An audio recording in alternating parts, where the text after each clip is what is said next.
everyone, and welcome to the Las Vegas Sports Services NBA Weekly Report. I'm John Cranton in Las Vegas, joined by Jeff Saad of LVSS. We're going to get into NBA news and notes and trends from a betting point of view. Plus, we got to look at some of the trades that took place in the NBA this week, as well as some NBA teams that might be good to go against. We also have free plays on the Super Bowl prop bets and some trivia.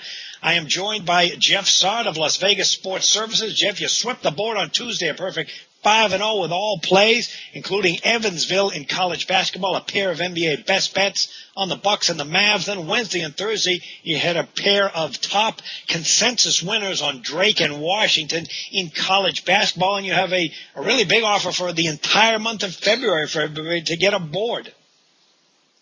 Yeah, John, you got to get 28 days for $19 the entire month of February, NBA and college basketball, plus, of course, the Super Bowl. You're going to get plays every day. I told you it's $19. Just call the LVSS at 1-866-575-8916. Once again, 28 days, just $19. Plays every day, pro and college basketball, plus the Super Bowl. $19. Call the LVSS at 1-866-575-8916. Remember, if you sign up before Saturday, you get a college conference game of the year. Jeff had his first one 2 weeks ago. That was his Big Ten game of the year. Cashed that with Michigan State last week, his conference game of the year. Cashed with UTEP, so he's a perfect 2-0 with these college basketball conference games of the year. There'll be more in the month of February, so get on board that offer. All right, Jeff, one of the big stories in the NBA this week was the trade. Rudy Gay, a potential star player who could do quite a bit, was dealt in a three-way trade. How do you assess that trade? Who got the best of it, or do we know yet? Well, there's many ways to look at this trade. For the fans, it's probably depressing because they've been waiting all these years to have a healthy team that's potentially can go far in the playoffs, and then the front office goes and kind of breaks the team up. So I can see why fans initially would think this is not a good thing. But from the owner's point of view, they pretty much had to get under that luxury tax threshold. That, they had to cut some salary. Rudy Gay was the leading scorer, but he was still shooting about 40% from the field. Even with him in the lineup, the Grizzlies had one of the worst offenses in the league, averaging 93 points per game. The only two teams that were worse were the Pacers and Wizards, and the Pacers have been without Danny Granger the whole season. The Wizards have been without John Wall most of the season. So they figured they had to make a change, and they had to get under that salary cap or luxury tax. So that's what they did. The thing is, it's going to take time for these players to learn how to play together. They also had a trade last week. They got rid of Maurice Spates and Wayne Ellington. So the long term, it's probably a good deal for Memphis. In the short term, looks like the fans are going to have to wait yet another year to have a team that's ready to go deep into the playoffs, John. So you're saying that the money was a factor? Since when does that ever happen in sports? Yeah, absolutely. It was a major factor. Okay, one of the changes that took place, not in form of trade, but of injuries, was with the Celtics this week. They lost Sullinger, a hard-working guy under the glass, plus Rajon Rondo being out for the year. And one thing to keep an eye on from a betting point of view is the Celtics' defense. They've actually been putting more emphasis the last few weeks on defense. They're now up to 9th in points allowed. Rondo actually hadn't really been a consistent part of that. He had some bad games. The younger guys are now stepping in the backcourt with Rondo's injury. That's Avery Bradley and Courtney Lee. Terrific, tenacious defensive players. We saw that this week as they shut down Sacramento. And this is something to keep an eye on if you like to play totals. I'm looking at the Celtics over the next few weeks being overvalued by odds makers. Good team to look at under the total with their commitment to defense and the loss of Rondo.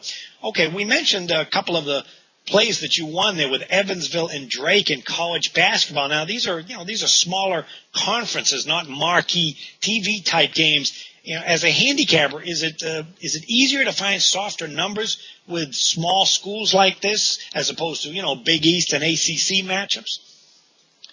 They're not really softer numbers. It's just that there's a lot of bettors and people that just don't bet these games because they don't see the teams a lot on TV.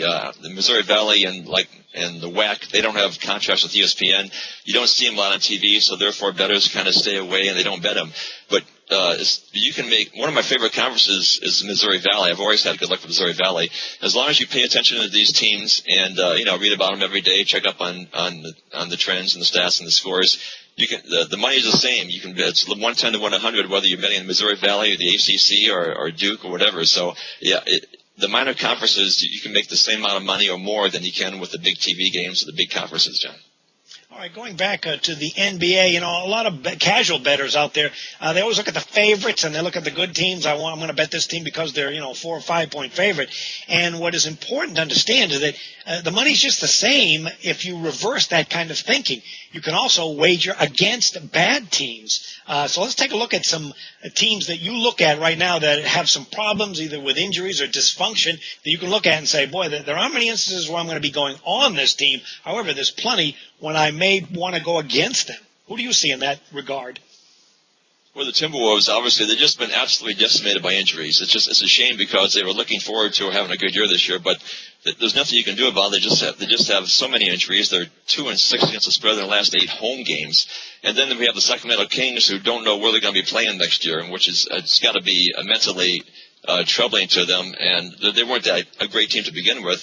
But the Kings, they're on a 2-11 against the spread run. They're 8-26 against the spread in the last 36 games following an against the spread loss. So they're not only aren't they covering, they don't really bounce back after a bad loss either. So those are some examples of teams that just are go against teams, and you have to think very hard before you bet on those teams, John. Yeah, one team I would add into the list would be the Charlotte Bobcats. I mean, normally when you have a team that is bad in one area, either offense or defense, you'll see they have bad offensive numbers, but they're pretty good at slowing the pace down and defensively. Well, in the case of the Bobcats, they can't do anything right statistically. They're 24th in the NBA in points scored. They're 28th in points allowed. They are the worst team in the NBA at defending the three-pointer, and that's clearly just a lack of effort. A remarkable 39% from the field. That shows dysfunction in the coaching staff and reaching the players. Certainly a lack of effort along the perimeter. And then just from the field, 46% shooting they allowed. That's 23rd in the NBA. They played the Spurs this week. Got absolutely destroyed, 102-78. Allowed 55% shooting. San Antonio, 9 of 16 from long range. The season-long problem continues to haunt this team. So this is a team that I'm not interested in backing, and I'm certainly going to be looking to go against them if the price is right, but a very difficult team to support. Any other teams, Jeff, that you see as good to go against? Yeah, well, there are some decent teams that are still bad against the spread teams. The Celtics 16-27 against the spread. Lakers 18-27. Chicago Bulls 18-27. And then, as you say, there are also bad teams that are bad straight up and against the spread. The Bobcats 16-27. Kings 19-26. Cavs are 21-25 against the spread. Sixers 20-25.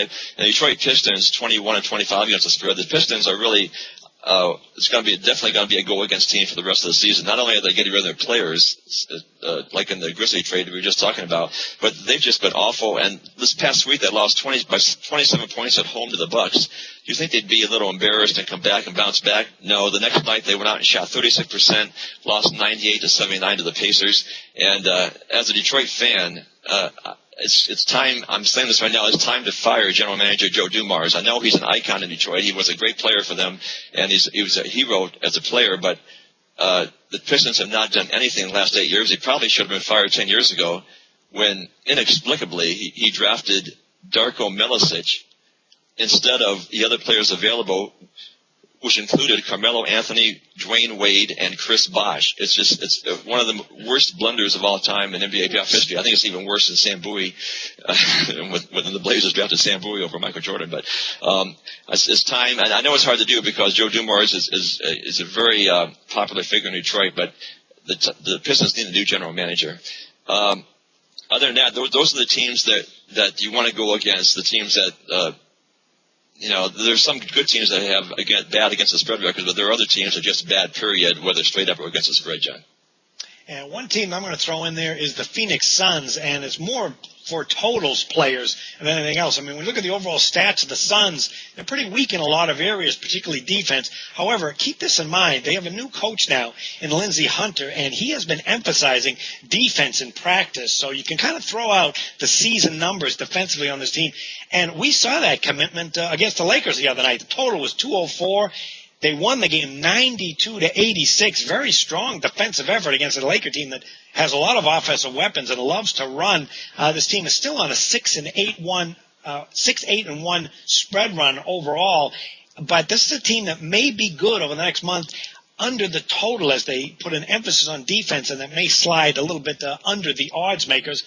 Some totals trends to keep in mind. Indiana Pacers are so good at slowing the pace down and boxing out and rebounding.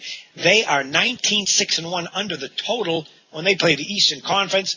And a very similar team, Chicago Bulls, when they cover a game, they're 23-9 under the total that next game. Okay, some home road trends to keep in mind. The Miami Heat, the defending champs, they're starting a nice 5-game homestand. Cleveland Cavaliers, for all their problems, they're starting a terrific 7-game homestand. Oklahoma City playing 7 of the next 10 at home. And then we got some teams that are going to be playing on the road. The Blazers, 8 of 10 away. The Lakers, with all their problems, they're starting a 7-game road trip. I mean, Jeff, if the Lakers don't have enough problems already, what if they stumble on this road trip, which is likely? Are we going to see the fur flying? Well, the Lakers, I thought they might have a chance before the game Wednesday, but they blew a big lead at Phoenix, lost that game. They've lost 8 in a row on the road, and now they have 7 more games away from home. Right now, to me, it's a miracle if the Lakers make the playoffs, John. Yeah, I would agree with that. Okay, let's trivia time for everybody. Here's a 10-year stretch of one NBA player. Who is it? 29.3 points per game, 10.2 assists points per game, and 8.5 rebounds per game while shooting 49% from the field. Not too shabby. Who is that, Jeff? I'll take the obvious choice, Michael Jordan.